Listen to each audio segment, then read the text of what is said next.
Halløjs alle sammen. I dag skal vi kigge på FlippingPal. FlippingPal er en application, hvor du kan flip items. Som lad os nu sige, du køber et item for 50 guld og sælger det for like 10.000 guld. Og ja, de sælger, fordi jeg har lavet 120k på 2 dage i sidste uge, hvor jeg startede fredag og sluttede søndag. Jeg åbner alle mine mailboxer søndag og poster dem i FlippingPal Discorden, som vil være nede i beskrivelsen. Og altså, FlippingPal har hjulpet mig rigtig meget med at lave guld i de sidste par uger faktisk. Jeg startede for en uge siden. Jeg startede i onsdags, og jeg købte items og valgte med at sælge dem til fredag, fordi så havde jeg et stock up, hvor der var, jeg ligesom kan have noget at gå ud fra. Så altså, hvis I gerne vil have skrevet noget ned, eller har brug for hjælp og sådan noget, så sidder jeg altid på Discorden som med navn Basse. Så skriv til mig eventuelt, hvis jeg har brug for noget hjælp, eller har brug for nogle guides på, hvordan det er, man kan lave guld. Så vil jeg med glæde hjælpe jer. Okay, når I har betalt for FlippingPal, så kommer I ind på den her hjemmeside her. Men I starter ikke her, så går I ind på Region of Realm Configuration. Og så vælger du din Buying Realms. Buying Realms har jeg altså sat på alle. Selling Realms har jeg sat på dem, jeg gerne vil sælge på. For eksempel Silvermoon eller Draenor. Når I har gjort det, så trykker I Save Data. Så går I herind, Retail, Flipping Tool. Og så loader den lige, så det tager lige lidt tid. Det tager 1 minut til 2 minutter. Det burde ikke tage særlig lang tid i hvert fald. Det kommer an på, om dit internet er godt, eller hvordan der leder. Så det er også helt vildt med priserne på tokens lige for tiden. 500.000 for en token. Jeg betalte 377.000 for 4 tokens til Midnight. Nå. Nok om det. Så når I kommer ind her, så dukker der en masse items op. Som en masse forskellige. Algari og Nightfallen og Worn og Battle Pits og altså alt hvad den kan trække. Så det jeg gør, når jeg kommer ind på siden, det er at jeg vælger Selling Realms. Så tager jeg de buyers jeg har. Der vælger jeg ud fra, lad os nu sige Silvermoon. Der kommer der en masse forskellige op her. Så kan du eventuelt trykke sell. Og så kan du se her, et shield til 282 guld kan sælges til 218 guld. 218.000 hedder det.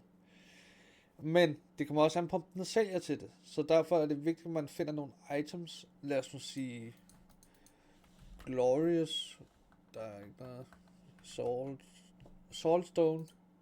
11.000 til næsten 100.000 guld. Nej, til 70.000 guld. Sorry, det er min fejl. Så 70.000 guld, og jeg mener, de sælger rimelig godt. Fordi det er bikini set, hvad kan man kalde det? Et slot mock. Men det vi skal kigge på i dag, det er det her noget. Når I har fundet den realm, I gerne vil købe på, så lad os nu sige, at vi tager den træk. Når I har taget den realm, I gerne vil købe på, så sætter I den her til det sell rate, I gerne vil have. Jeg sætter den altid til 0,01. Og gold sætter jeg den altid til 2500. Og den her sætter jeg altid til excluded. Så kan I se hernede, estimated investment, total investment. Det er total investering. Så lad os nu sige, I betaler 67.000. Estimated sell price 3 millioner. Profit after AHO cut. Det er profitten efter auction house cuttet. Det er hvad cirka 200.000 i cut. Det er 2,7 millioner. Men det hvis I sælger dem på de server, som den foreslår. Så lad os nu sige, at vi tager den her. Jeg kan ikke helt huske, hvad den bliver brugt til, men den sælger i hvert fald rimelig godt. Du kan se her 0,022. Det er rimelig godt. Det er det samme med den her 0,10051. Den vil jeg med glæde købe. og så vil jeg sælge den videre på andre servere. Jeg har mine sellers, som jeg sælger dem på. Så for mig, så vil jeg sælge dem næsten aldrig på den selling rhythm, som der er. Det er kun hvis der du gerne vil, du har et item som Blackrock Bulwark eller Skullflame Shield, så vil jeg sælge dem på den rhythm, den foreslår. Men jeg har sellers rundt omkring på server, så jeg sælger dem altid på dem. Dem her 642 item level gear, de sælger hjertet godt. Du kan se her 01441. Det er virkelig højt. Altså, jeg har lavet nok 50.000 guld på den ene karakter, kun på Nightfall og Warren Gear. Glorious, de sælger også meget godt. Det er Slotmok. Bloodhost, same. Ironhide, det er lidt det samme. Men jeg kan vise jer, hvordan jeg gør det. Så lad os nu sige, at vi tager her, når I har downloadet Auctionator, så tager I her og trykker copy list. Når I har kopieret listen, så går I ind i WoW, og det viser jeg nu. Når I så har fundet jeres server, så trykker I på den og logger ind.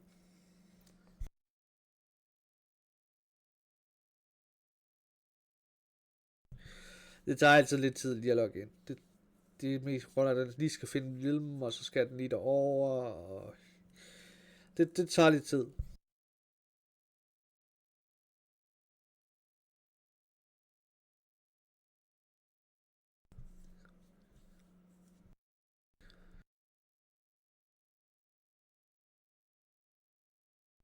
Når I så kommer ind, så tager I de guld, I skal bruge. Jeg tager altid lidt ekstra. Så vi siger 100.000. Så mounter I op, eller går over til Auction House. Så tager I shopping.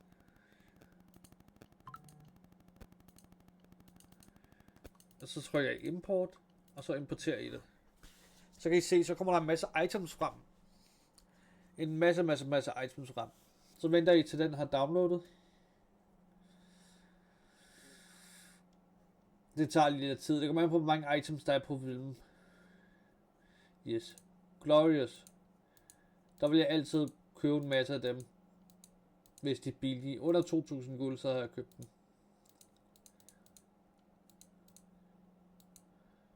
Og dem her.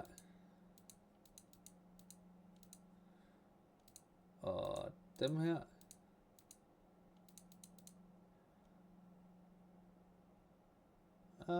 Så ser vi ellers, hvad der er decor. Der køber jeg dem her.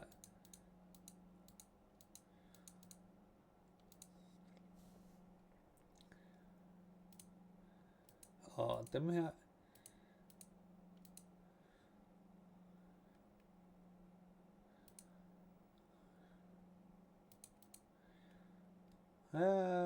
Der. Dem her køber jeg altid. Nightfallen og Warren.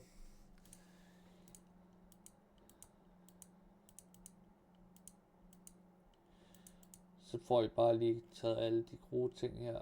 Alle de ting, der er nu. Den tager jeg også. Den så ud som om, den solgte rimelig godt. Af hvad jeg kunne se på Flipping Pal. Så ser vi ellers, hvad der er.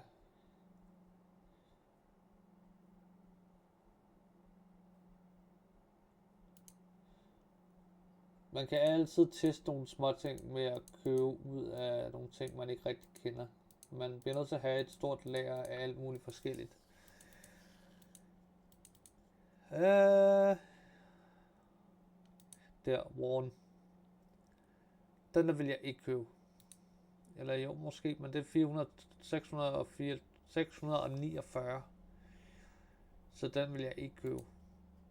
Den her vil jeg købe.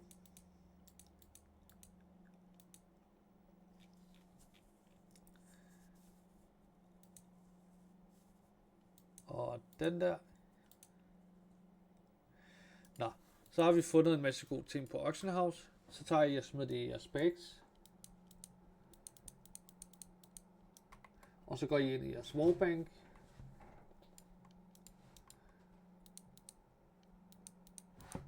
importer det.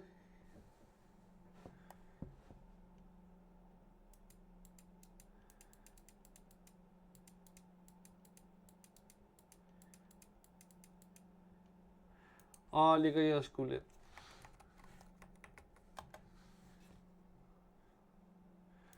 Så kan I se, så har jeg så lagt jeres ting ind. Det I så gør, det er, at I finder jeres selling room. Nu tager jeg den, jeg sælger mest på.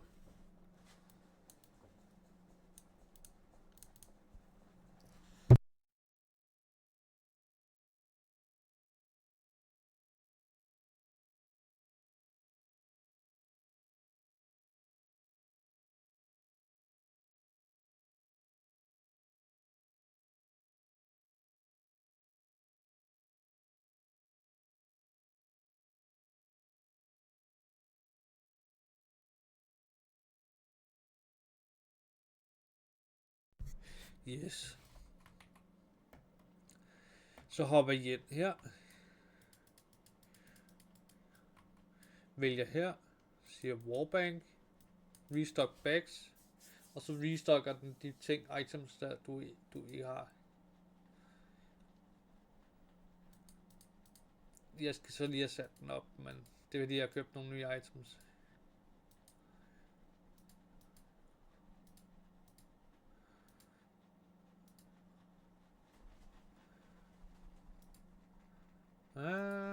Bum bum bum bum bum bum bum bum. Så er der ikke mere.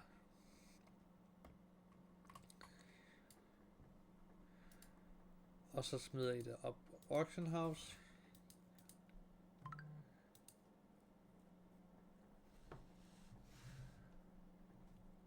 Du kan se her, den der karpe, jeg købte til 50 guld, den går til 796.000 guld.